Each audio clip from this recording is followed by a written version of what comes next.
तो बांग्लादेश के अंदर जो कुछ हो रहा है, हिंदुओं पर जो यातनाएं ढाई जा रही हैं, आप देख रहे होंगे किस प्रकार के अत्याचार हो रहे हैं, मंदिर तोड़े जा रहे हैं। आपने देखा होगा इन सब के मुंह बंद है बांग्लादेश की घटना पर, कोई बोलना नहीं चाहता क्योंकि उन्हें भय है अगर वो बोलेंगे तो उनके वोट बैंक खिसकते हुए दिखाई देंगे।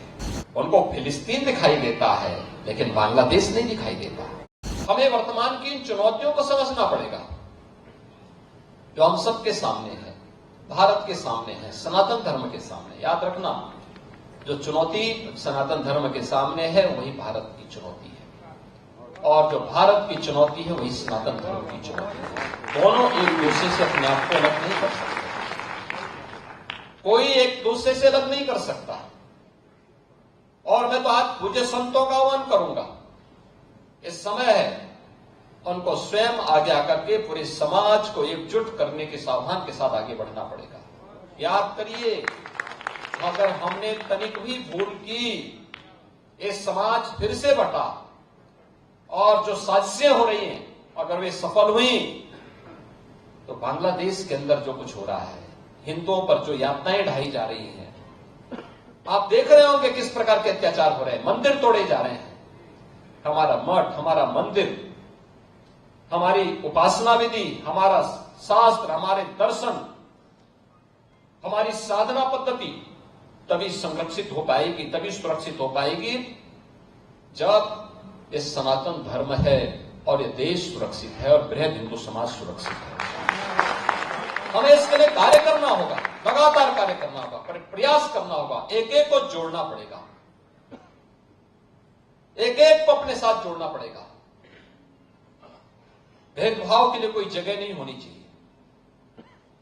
विभाजनकारी उन ताकतों को बेनकाब करना होगा जो केवल अपना उल्लू सीधा करने के लिए समाज को बांटना चाहती है, तमाम वादों के आधार पर बांटना चाहती है। उनके लिए राष्ट्र की कीमत पर राजनीति उनके लिए अभिष्ट हो गई, लेकिन हमारे लिए राष्ट्र सर्वप्रथम है। राष्ट्र की कीमत पर कोई राजनीति नहीं हो सकती। हमें चुनना होगा, पहले राष्ट्र को चुनेंगे, उसके लिए किसी भी प्रकार के बलिदान देने के लिए तैयार होंगे, लेकिन उसकी कीमत पर कोई राजनीति स्वीकार्य नहीं है। लेकिन आज जिस प्रकार के दृश्य दिखाई दे रहे हैं, जिस प्रकार की बातें हो रही हैं, जिस प्रकार की चीजें चल रही हैं, आपने देखा होगा इन सब के मुंह बंद है बांग्लादेश की घटना पर, कोई बोलना नहीं चाहता क्योंकि उन्हें भय है अगर वो बोलेंगे तो उनके वोट बैंक खिसकते हुए दिखाई देंगे। उनके पैरों के नीचे की जमीन जिस पर वे लोग खड़े हैं, वे अंगारे उनको ही जलाते हुए दिखाई दे रहे होंगे और इसलिए वे मौन हैं, बोल नहीं सकते। जो लोग दुनिया के अंदर अन्य मुद्दों पर बोलते हैं, मुखर होकर के बोलते हैं, उनको फिलिस्तीन दिखाई देता है लेकिन बांग्लादेश नहीं दिखाई देता।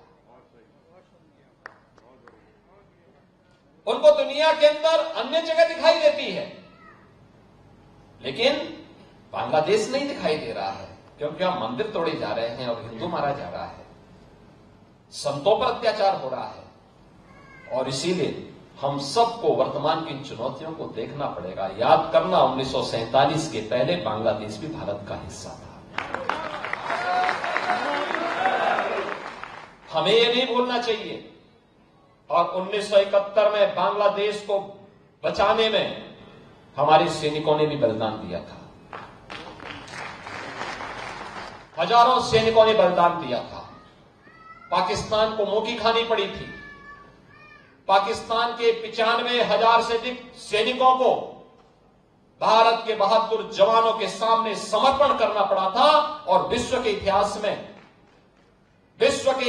में किसी भी सेना की सबसे बड़ी विजय थी जो 1971 में भारत की सेना ने करके दिखाया।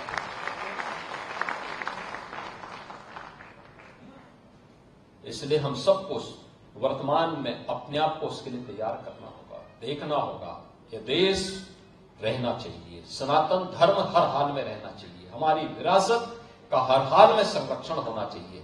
और उसी विरासत के संरक्षण की दिशा से ये विकास के कार्य उसके साथ जोड़े जा रहे हैं, उसको आगे बढ़ाने का काम हो रहा है। न्यूज नेशन अब व्हाट्सएप पर। खबरों के ताजा अपडेट के लिए न्यूज नेशन के इस क्यूआर कोड को स्कैन करें।